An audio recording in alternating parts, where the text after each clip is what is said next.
Ora, bem-vindos à segunda parte da Vichy Soase. Connosco hoje temos Filipe Santos Costa, é dirigente nacional do Partido Socialista. Também faz parte do grupo de especialistas escolhido por José Luís Carneiro para preparar políticas públicas. Acho que podemos sintetizar assim. Bem-vindo, Filipe Santos Costa. Esta semana o Partido Socialista permitiu a aprovação da PSU depois de uma negociação com o PSD. Esta foi uma derrota para o Governo que estava a tentar passar esta nova prestação com o Chega?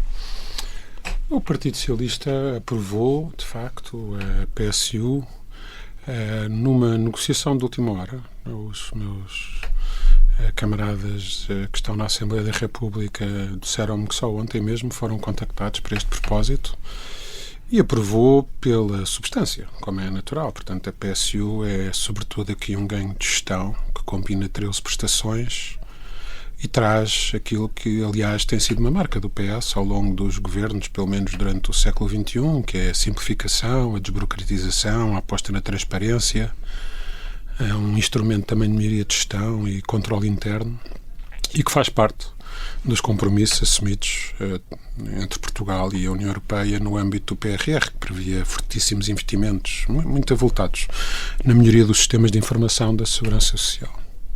E, portanto, foi nesse sentido que o PS aprovou. O PS fez cair na PSU o canal de denúncia que existe em várias outras matérias do Estado. Porque é que neste caso era mais grave haver este instrumento? Pareceu-nos desnecessário, uma vez que já existe canal de denúncias na Segurança Social, que se aplica a tudo e não apenas às prestações sociais. Era, portanto, redundante, é isso? Sim. Este entendimento entre o PS e o PSD pode significar que o caminho fica agora aberto para mais conversações e mais negociações entre os dois partidos noutras matérias ou foi uma coisa pontual? Há sempre essa disponibilidade.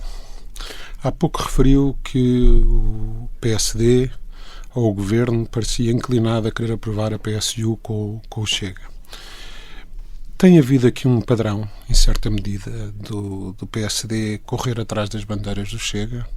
Foi assim na imigração, foi assim na nacionalidade, em que a cada abertura do PS o PSD radicalizava mais, porque de facto tinha já tomado a decisão política que naquela matéria, para cobrir as bandeiras políticas do Chega, queria aprová-la com o Chega e contra o PS.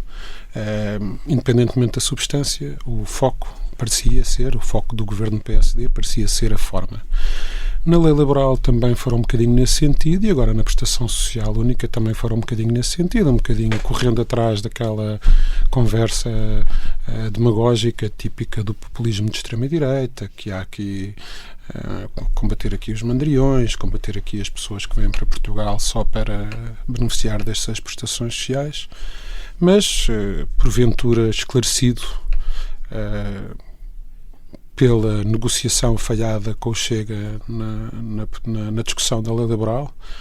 E, portanto, eu pessoalmente apenas fico chocado por Luís Montenegro ficar chocado com a revelação de que não pode confiar no André Ventura e no Chega, e com o Congresso entre o meio, o PSD deve ter achado que as coisas estavam a correr mal com o Chega e virado-se para o... entre os dois? Ou... São as mesmas. Aliás, esta abertura do PS para, à última da hora, negociar com o Governo a viabilização de uma proposta de PSU, que era, aliás, também um dos objetivos do anterior Governo do PS, como eu já referi, mostra que o PS tem sentido de Estado e não guarda rancores táticos quanto a ser considerado, ou menos considerado, nas negociações que se vão discutindo. O PS está no Parlamento, tem 58 deputados, o Governo é um Governo minoritário e o PS cumpre as suas obrigações. O PS não é um partido de protesto, o PS não se vai eximir a um debate parlamentar sério para apreciar cada proposta em cada momento. Mas, por exemplo, estava aqui a elencar as várias vezes em que o PSD procurou o Chega para fazer avançar propostas no Parlamento. A minha questão é se este último capítulo da PSU se no fundo dá aqui desanuvia o ambiente e se permite, por exemplo, facilita a viabilização pelo PS do próximo Orçamento do Estado. Não, eu acho que o Orçamento é um assunto absolutamente distinto. Acho que o Orçamento do Estado não decorre em todo aqui da PSU. Estamos a falar no Orçamento de Estado para 2027, que é apresentado agora em setembro, outubro. E logo se verá, quer dizer, o Governo é que tem a obrigação de propor um Orçamento de Estado que seja, que agrade, ou que seja pelo menos palatável para a maioria dos deputados. Se o Governo apresentar um Orçamento de Estado que apenas é palatável para os deputados da AD, reduz a sua aprovação. E quem diz AD pode dizer, por exemplo, AD mais Iniciativa Liberal, e portanto isso obviamente não chegará para o orçamento ser viabilizado. Mas para o PS está tudo em aberto. Está tudo em aberto, por exemplo, o antigo secretário-geral do Partido Socialista, Eduardo Ferro Rodrigues, veio defender agora recentemente que o partido até devia já definir o chumbo do orçamento do Estado. O PS não deve fazer isso, do seu ponto de vista? O PS não deve fazer isso. O PS deve aguardar pela proposta de orçamento de Estado. A iniciativa e a responsabilidade de fazer uma proposta que colha a viabilização da maioria da Assembleia da República cabe ao Governo. O Governo é um Governo de minoria, escolheu governar assim, é um Governo apoiado apenas pelos partidos da AD, que são apenas, salvo erro, 91 dos 230 deputados, e portanto tem a obrigação de apresentar um orçamento que, além de agradar aos deputados da AD, que certamente fará, que seja palatável para o mínimo de deputados indispensáveis, de forma a que possa passar. E o PS tem as opções em aberto, obviamente. O PS pode votar contra, pode se abster, pode viabilizar. No limite, até, imagino, numa situação de guerra, pandemia, crise financeira, como já aconteceu no passado, até pode aprovar. Mas, situação de extremo, claro. Uma negociação prévia está excluída pelo Partido Socialista, uma negociação prévia do orçamento, porque há bocado estava a dizer que vamos esperar que o Governo apresente, mas há essa disponibilidade, por exemplo, para negociar previamente e garantir logo que é palatável para o Partido Socialista, utilizando a sua expressão? Eu acho que devemos respeitar a Assembleia da República. Acho que a Assembleia da República existe precisamente para isto. E acho que, tendo o Partido Socialista 58 deputados e tendo a AD 91 deputados e o Chega tendo 60 e a Iniciativa Liberal creio que 9, os partidos ali à esquerda ou próximos do PS 12, portanto é um Parlamento bastante fragmentado. E o Parlamento é que tem que aprovar a lei de orçamento, e eu acho que isso deve ser discutido às claras perante os portugueses no Parlamento. É o local certo para o fazer. Ou seja, negociação prévia com o Partido Socialista a sentar-se à mesa com o Governo, isso não. Repare, eu não quero dar-lhe aqui um não rotundo a isso, porque lá está, a iniciativa terá que partir do Governo. O Governo é que tem que apresentar uma proposta de lei de Orçamento de Estado para 2027 e, portanto, ao Partido Socialista cabe aguardar pela ação do Governo. É uma responsabilidade do Governo, não é uma responsabilidade do Partido Socialista, nem é uma responsabilidade de nenhum grupo parlamentar, neste caso, é uma responsabilidade mesmo do Governo. O Governo tem que apresentar a sua proposta. Se o Governo vai tentar falar com o PS antes ou com outras forças políticas antes, não sei. Isso só o Governo poderá responder. A definição do PS, da posição do PS sobre este assunto, deve ter em conta apenas o conteúdo da proposta ou também deve pesar o facto que o PSD ter procurado o Chega em temas importantes e poder vir a procurá-lo em outros, como a imigração, a reforma laboral, o pré-acordo para a revisão constitucional? O que é que deve ser tido em conta? Deve ter sido em conta a proposta de orçamento. Apenas. O PS chegou a subir nas sondagens previamente no período em que estava afastado de negociações com a AD. Isto não é um desincentivo a continuarem essas negociações? Nós não devemos orientar a nossa ação política pelas sondagens. Devemos fazer aquilo que podemos recomendar ao Governo e ao PSD que façam, que é seguir os seus princípios e defender as suas políticas. O Partido Socialista evita deixar-se influenciar por sondagens. O Partido Socialista está a fazer o seu caminho com o seu secretário-geral, que tem feito uma série de roteiros pelo país e uma série de propostas e que tem insistido em chamar a atenção do Governo para os problemas que afetam a vida dos portugueses. Mas essa a aprovação não habitação, a podia saúde, os rendimentos aprovação... contra o custo de vida.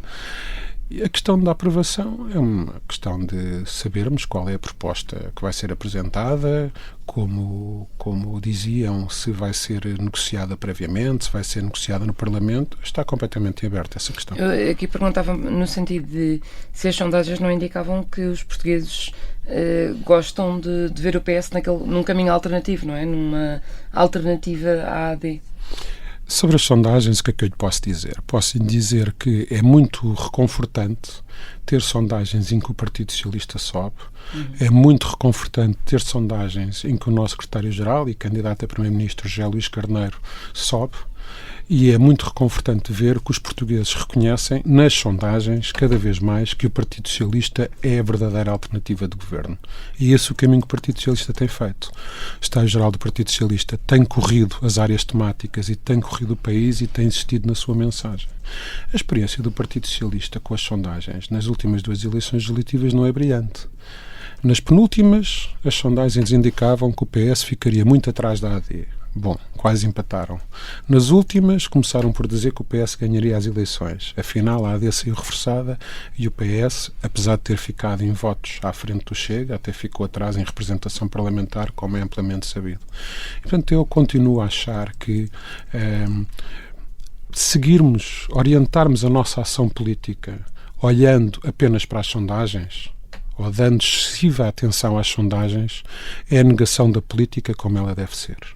O Partido Socialista, com a liderança de José Luís Carneiro, apresenta-se ao país como uma alternativa para todos os democratas, progressistas e humanistas que sentem que o país não está a ser bem governado e que precisa de uma alternativa.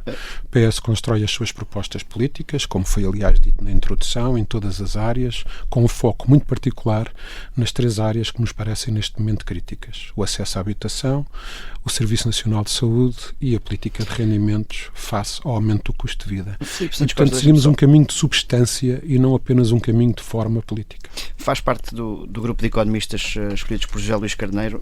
Perguntava-lhe sobre uma das propostas mais recentes anunciadas por Luís Montenegro, que é a questão do Fundo Soberano.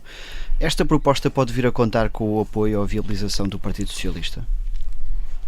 Nós não sabemos o que é esta proposta. Portanto, neste momento é difícil responder a essa questão. O Congresso do PSD teve essa manobra de diversão, da apresentação do Fundo Soberano. Pareceu-nos uma manobra de diversão porque foi apresentada de forma muito pouco estruturada. Parece-nos assim uma ideia solta que foi ali arranjada à última da hora para um congresso que era um congresso que, como sabem, foi antecipado ali um bocadinho em resposta à provocação de Passos Coelho e dos elogios. Eu não sei se posso dizer isso, se isso é rigoroso, mas pelo menos de um puxar de Passos Coelho sempre pelo Chega e pelo entendimento à direita, e Luís Montenegro sentiu a necessidade de antecipar o Congresso Nacional para fazer este repto a Passos Coelho, que depois não apareceu Santana Lopes, e o Congresso ficou marcado, obviamente, pelo chumbo da véspera da lei laboral, aquela que o líder parlamentar do PSD disse aos deputados de esquerda no Parlamento que ia ser aprovada, na véspera disse que ia ser aprovada no dia a seguir, custasse o que descustasse, etc. Portanto, o PSD chegou bastante fragilizado a este Congresso e apresentou esta proposta de Fundo Soberano, entre outras, sem a explicar, sem a fundamentar. E eu tenho alguma dificuldade com a informação disponível em perceber o que é. Superávit já não há. Espero que o Governo não tencione aumentar ainda mais os impostos, porque, ao contrário do que tem sido dito, o Governo conseguiu que a carga fiscal, não estou a falar na receita, estou a falar na carga fiscal, crescesse de 2024 para 2025. Subiu 0,2 pontos percentuais, ou seja, agravou-se em 6%. Isto num cenário de descida da receita do IRS e fortíssimo aumento da receita do IRC, e fortíssimo aumento da receita do IRS e do IVA. Portanto, a receita fiscal subiu, a carga fiscal, ou seja, o peso dos impostos no PIB subiu e as famílias e os trabalhadores pagam mais impostos. Porque o que subiu foi o IRS e o IVA. Falta explicar como é que se financia esse fundo soberano. Portanto, déficit não é. Espero que não aumentem os impostos. Espero que não vão emitir dívida para isto. E, portanto, eu vejo aqui 2 hipóteses. Ou é uma mão cheia de nada, é mais uma coisa que vai redundar numa PowerPoint presentation, ali a misturar umas coisas da bar pública com o Banco Português de Fomento, ou então, e eu tenho receio que possa ser isto, é um levantar do véu para uma futura mobilização irresponsável do Fundo de Estabilização Financeira da Segurança Social.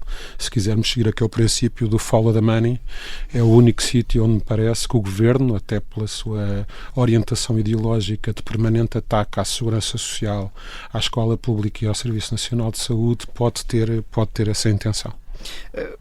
Pegando no Congresso do PSD, foram vários os responsáveis do PSD e do Governo que defenderam que o PS está radicalizado e que José Luís Carneiro até chega a parecer-se um pouco com Paulo Raimundo.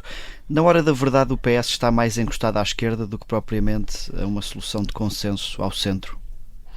Não acho isso. Acho que o PS se está a afirmar como o grande partido de centro-esquerda e como um partido que é hoje a casa comum de democratas, progressistas e humanistas. Temos tido muitas pessoas do espaço, por exemplo, da democracia cristã, a juntar-se aos nossos grupos de trabalho, que querem trabalhar com o Partido Socialista, que querem uma governação mais responsável, mais humanista. Eu não acho nada que o PS esteja a embarcar num caminho de radicalização e acho que isso é um léxico apenas de um partido, o PSD, que está um pouco desorientado entre as tentativas que vai fazendo de cobrir as suas bandeiras à direita e tentar agarrar nas bandeiras da extrema-direita, em alguns casos no limite radical. Foi o PSD que se encostou à direita e não o PS. Eu acho que sim, até porque, quer dizer, eu agora estava a dizer que o PSD parece querer agarrar algumas bandeiras da direita e algumas delas são mesmo literalmente bandeiras, não é? Houve aquela polémica das bandeiras, aquela decisão ultra-ideológica de tentar fazer uma política. São sinais um pouco preocupantes e que é até um pouco triste ver, porque já se sabe que em nenhuma democracia ocidental isto deu direitos, deu espaço ao centro-direita, apenas reforçou a extrema-direita. As pessoas preferem a original à cópia e não é natural ver o PSD a ir atrás do Chega em matérias como a imigração, ir atrás do Chega em matérias como a nacionalidade, ir atrás do Chega em matérias como uma ideologia, uma guerra ideológica e cultural de pode pôr bandeira, não pode pôr bandeira. É até um pouco triste ver um grande partido como o PSD embarcar neste caminho. Espero que corrija o caminho e espero que comecem a ter um léxico menos populista, que eu acho que até as pessoas sentem-se um pouco desconsideradas quando veem esta adoção de léxico, quando veem o PSD a copiar o léxico do Chega. É até um pouco triste. Nas atuais condições, acredita que esta legislatura pode chegar ao fim? Eu acho que é possível a legislatura chegar ao fim. Aliás, há pouco falavam sobre o Orçamento de Estado e nós sabemos que hoje em dia uma não aprovação do Orçamento de Estado não significa automaticamente uma dissolução da Assembleia da República, como significava com o anterior Presidente. Não quer dizer que não signifique. Poderá ser um dos fatores concomitantes a uma dissolução da Assembleia da República. Mas não significa, como aliás não tem que significar, uma dissolução automática da Assembleia da República. O Governo pode apresentar um orçamento, pode apresentar um segundo, pode governar em duodécimos, pode ou não ser dissolvida a Assembleia da República na sequência de uma crise política de alguma espécie, porque não em torno da não aprovação do orçamento, mas isso já não é uma inevitabilidade. Mas não acha que o chumbo do orçamento, por exemplo, deteriorava o ambiente político? Não funcionando como uma dissolução automática, mas não deteriorava, não fazia com que andasse mais depressa uma crise política? Não sei, eu acho que o Partido Socialista, a obrigação que tem é de avaliar se o orçamento é aceitável ou não. Se entre uma governação de duodécimos e um orçamento que o Partido Socialista acha que é mau para o país, pode não ser pior uma solução de governação por duodécimos. Isso depende inteiramente do Governo e é muito subjetivo, não é? Porque o que é melhor? É viabilizar um orçamento do Governo qualquer que ele seja? Viabilizar um orçamento que o PS acha que é um bom orçamento para o país? Ou viabilizar um orçamento que seja um orçamento ainda pior que o atual? Bom, isto, portanto, é tudo sempre muito relativo, mas o ponto aqui, em resposta à pergunta do seu colega, é que não há uma inevitabilidade da legislatura não chegar ao fim. E nós não nos podemos esquecer que a degradação do sistema político de que a Rita falava é uma matéria muito interessante se pensarmos nas duas últimas eleições legislativas que foram antecipadas. Uma delas foi, não podemos camutear sob o signo da Operação Influencer. E a outra foi, também não podemos camutear sobre o signo do caso Spinum Viva. Não que algum destes dois episódios político-jurídico-mediáticos tenha, entretanto, dado em alguma coisa. Mas foram estes os contornos com que os portugueses foram chamados a votar nas duas últimas eleições legislativas. E é um contexto que, a nosso ver, esse sim degrada a situação política nacional e favorece o populismo de extrema-direita, ainda que depois nós vejamos o que é que acontece com os eleitos do Chega, seja na Assembleia da República, seja com os 3 câmaras municipais que conseguiram conquistar nas últimas eleições. É tudo um xerrito de problemas e de coisas às vezes que, se não fossem trágicas, eram cómicas, mas a verdade é que foram estas as 2 eleições que tivemos. E, portanto, compete ao Governo, para salvaguardar as instituições democráticas, ter um bocadinho mais de sentido de Estado. Evitar correr atrás das bandeiras do Chega, evitar adotar o léxico do Chega em matérias como a imigração, nacionalidade, etc. E não apresentar propostas com mais seriedade, com mais honestidade e com mais franqueza, sem tentar adotar o léxico do populismo da extrema-direita no Parlamento. E também apresentar propostas de orçamento que acho que possam colher a viabilização da maioria da Assembleia da República, ou seja, apresentar a proposta de Orçamento de Estado para 2027, que acho que possa colher o apoio da maioria do Parlamento, ou a viabilização da maioria do Parlamento, num cenário de negociação ou não. Acredita que Luís Montenegro está a apostar na narrativa das forças de bloqueio para mais à frente poder vitimizar-se e ganhar com uma possível crise política? Tem sido uma constante vitimização do Governo. O Governo tem tido, como acho que já estabelecemos aqui, todas as condições para governar. Os 2 últimos orçamentos foram viabilizados pelo Partido Socialista, foram viabilizados também porque ambos seguiam uma viabilização de um programa de governo. Era um primeiro orçamento, era natural que assim fosse, não havia moção de censura a apresentar, mas o Governo vai-se vitimizando e eu acho que o Governo está a preparar para justificar os maus resultados que tem na governação. Porque o Governo, repare, isto é um Governo que dizia que era fácil pôr o país a crescer mais do que 3 ou 3,5% ao ano. E pegou num crescimento de 2,4% e arrastou-o para 1,9% já pelo 2º ano consecutivo. Era o Governo da baixa de impostos e andou durante algum tempo a dizer que a receita fiscal tinha aumentado, mas não a carga fiscal. Surpresa das surpresas, como o Partido Socialista dizia, também a carga fiscal aumentou de 2024 para 2025. E exauriram o superávit orçamental. Aliás, as contas públicas só tiveram, o ano passado, um superávit de 0,7%, ou seja, 2 mil milhões de euros, pelo saldo da Segurança Social de 7 mil milhões de euros, porque a despesa do Estado propriamente dita foi negativa em 5 mil milhões de euros.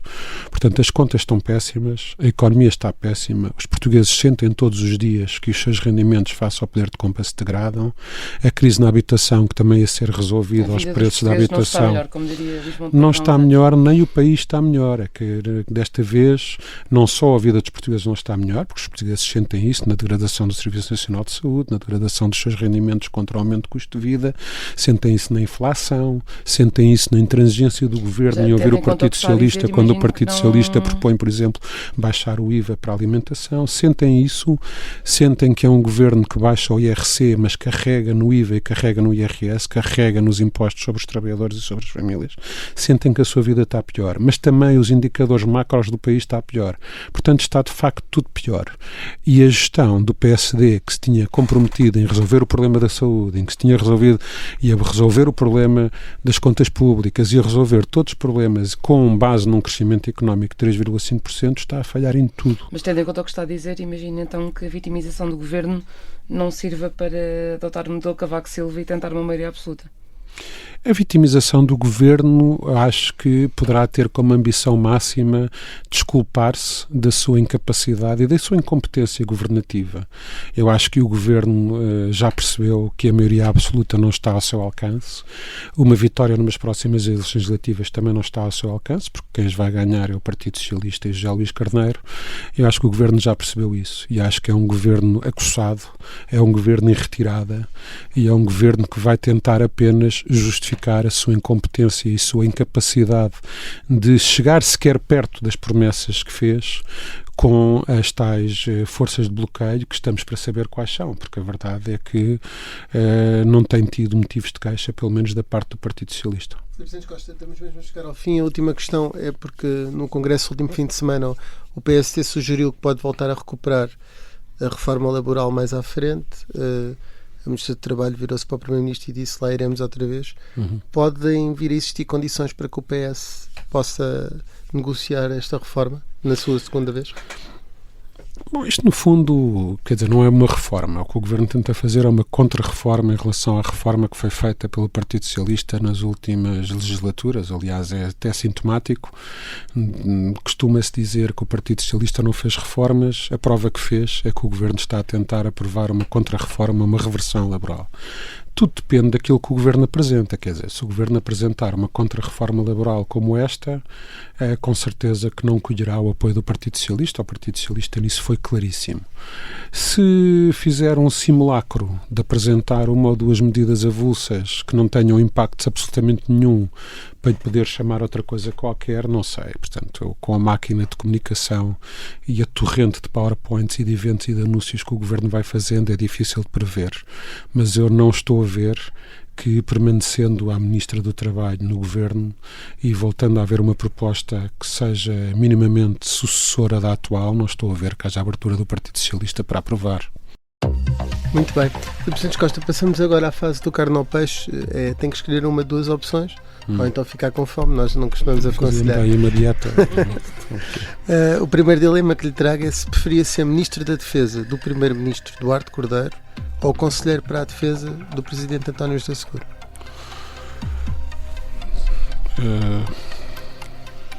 Bom, aqui defesa no sentido internacional. mas quer dizer, eu diria que preferia servir num governo de José Luís Carneiro. Essa pergunta não faz muito sentido, porque o Duarte Cordeiro mas isso está era fácil na sua responder. vida privada e está na sua vida empresarial. Saiu dos órgãos nacionais do partido, saiu da Assembleia da República, está na sua vida privada, na sua vida empresarial e, portanto, eu não acho que isso seja... Portanto, Duarte Cordeiro está arrumado, é isso? Não, credo, isso na democracia ninguém está arrumado, desde o irrevogável de Paulo arrumado Portas. no sentido de, neste momento, não está Eu acho que ele não está na vida política ativa, quer dizer, mantém alguma ligação ao partido, mas sobretudo desenvolve a sua atividade privada, empresarial, e muito bem. Eu próprio também não trabalho na política, digamos assim, tenho a minha vida profissional privada e a minha vida académica, e acho muito bem que as pessoas tenham participação cívica, compatibilizando com vida profissional no setor privado e académica, no meu caso, nas duas. Vamos ao segundo carne ao peixe. Preferia beber um café com Vladimir Putin ou Benjamin Netanyahu?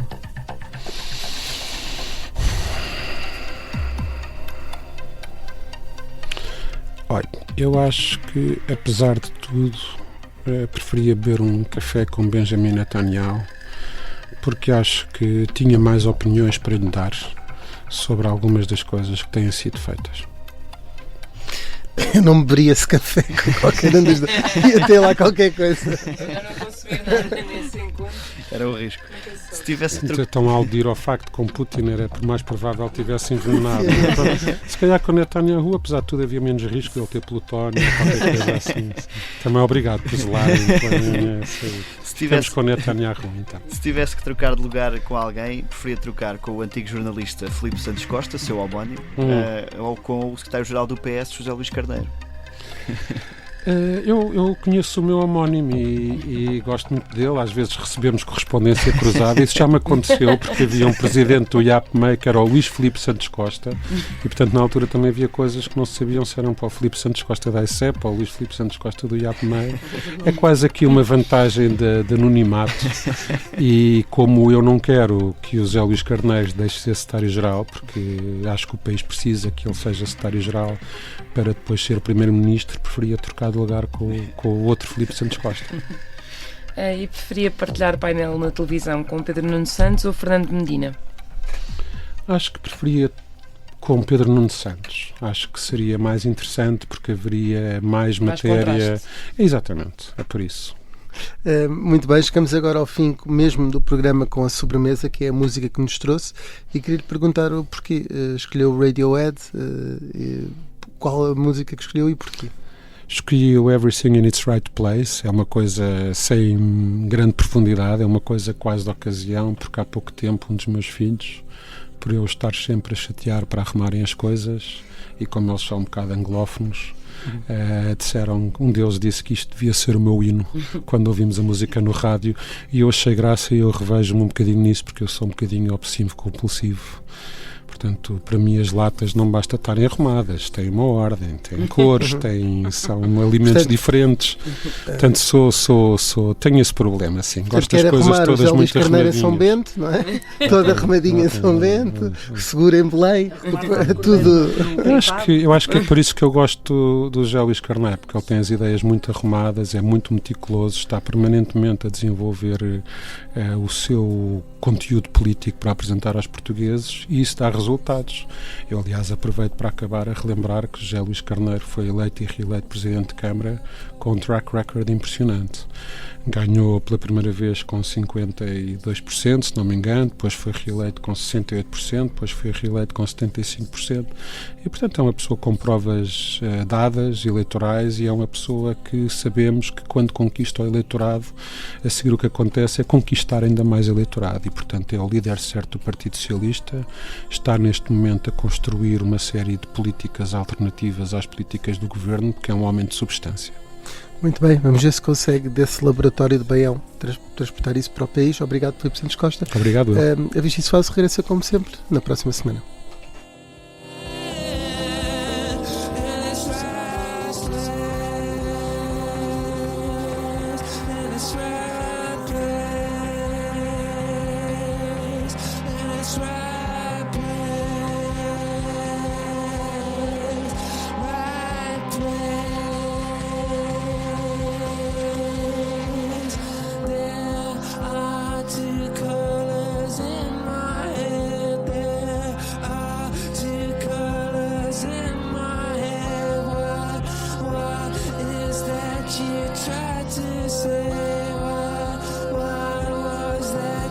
Try to say